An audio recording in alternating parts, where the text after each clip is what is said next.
The trade ministers from the Organization of Eastern Caribbean States have met in St. Lucia.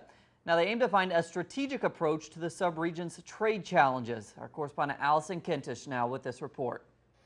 Trade negotiations can often drag along with no clear end in sight. Such is the case as it relates to regional trade talks with some members of the international community. OECS trade ministers met in St. Lucia on Monday, determined to steer those negotiations back on track and boost the Caribbean bloc's trading opportunities.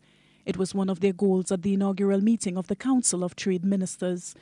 Dominica's Trade Minister Ian Douglas says it is time to finalize some of these outstanding trade pacts. You have trade agreements with Canada, and those trade agreements have been going back and forth for the longest while on particular issues that we have to hammer out. So what this meeting wants to do is almost like reach consensus and conclusion as to where we are. With many members of the grouping of small island states facing high and ballooning fiscal deficits and trade imbalances, the OECS is hoping to help itself by establishing a regime for the free circulation of goods. What that intends to do is to remove barriers as it relates to trade in goods within the economic union.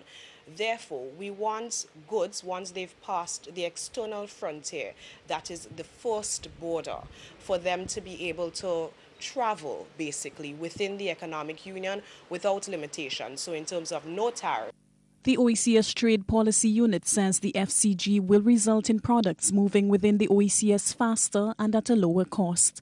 OECS trade officials say they will also continue working with their counterparts from Cuba to improve the rules that govern trade between them and explore market opportunities. The CARICOM-Cuba Free Trade Agreement was signed in 2000. Allison Kentish, Telesur, St. Lucia.